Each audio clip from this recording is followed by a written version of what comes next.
Hello বন্ধুরা, তোমার সকলকে স্বাগতম তোমাদের চ্যানেল ডাব্লিউবি প্রাইভেট টিউশনে। আজকের এই ভিডিওতে আমরা ক্লাস 6-এর বাংলা বিষয় যে তোমাদের 2 নম্বর স্কুল রয়েছে বীরভূম জেলা স্কুল, তোমাদের থার্ড ইউনিট টেস্টের জন্য পেজ নাম্বার 35-এর উত্তর নিয়ে আলোচনা করব। তো একের দাগে কী বলছে দেখো, সঠিক উত্তরটি বেছে নিয়ে লেখো।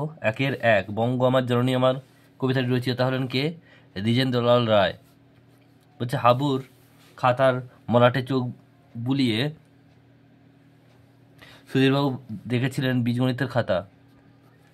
মনে ভাবি কত প্রেম আছে তার ঘিরে। এখানে কবি যে বিষয়ের কথা বলেছেন, গ্রামগুলি। বৃষ্টি গুনে গুনে ড্যাশ কদম গিয়ে মাটিতে হচ্ছে বুটের ডগা দিয়ে বোলিং মার্ক করলো, এটা হবে কত? 26। বলছি কবি অন্নদাশঙ্কর রায় ছদ্মনাম লীলাময়। বিপ্লবী যতীন দাস চিরনিদ্রায় ঢলে পড়েন, এটা হবে কি? অপশন নাম্বার গ, 13/9/1929। যে দাগের কয়েকটা কিশোর বিজ্ঞানীর কবিতায় কিশোরের মন কি চাইতো লিখবে, এখান থেকে দেখে নাও। ছুটি পেলেই কিশোর মন সমুদ্রে বেড়ায়, অর্থাৎ সমুদ্রের তীরে বালু তটে যেতে চাইতো, এটুকু তোমরা লিখবে। নেক্সট রয়েছে পরেরটা,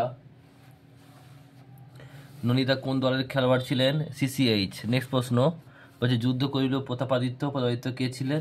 লিখবে যে ষোড়শ শতকে আধুনা বাংলাদেশের 12 ভূঁইয়াদের মধ্যে শক্তিশালী একজন প্রতাপাদিত্য ছিলেন। নেক্সট প্রশ্ন দেখো পরেরটা কি বলছে, হিন্দ নওজওয়ান সভা কি? লিখবে বিপ্লবী ভগৎ সিং একটি সভা প্রতিষ্ঠা করেন, হিন্দ নওজওয়ান সভা।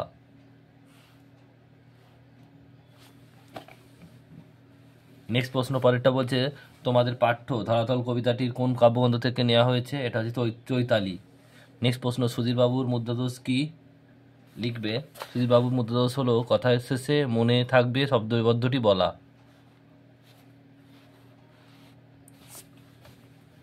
এরপর হচ্ছে দেখো বলছে 1 বিন্দু 2টি কুসুম, কুসুম কথার অর্থ কি? ফুল। এরপর তোমাদের রয়েছে দেখো 8-এর দাগের প্রশ্ন। 8-এর দাগে সঠিক উত্তর নির্বাচন করো। 1-এরটা বলছে তোমায় এবার অঙ্ক করাবো, বাক্যটি করাবো হচ্ছে প্রযোজক ক্রিয়া। বলছে শুন এর যে বিভক্তি জুড়ে সে পক্ষ থেকে এরূপ নেবে তা হলো কি? ও।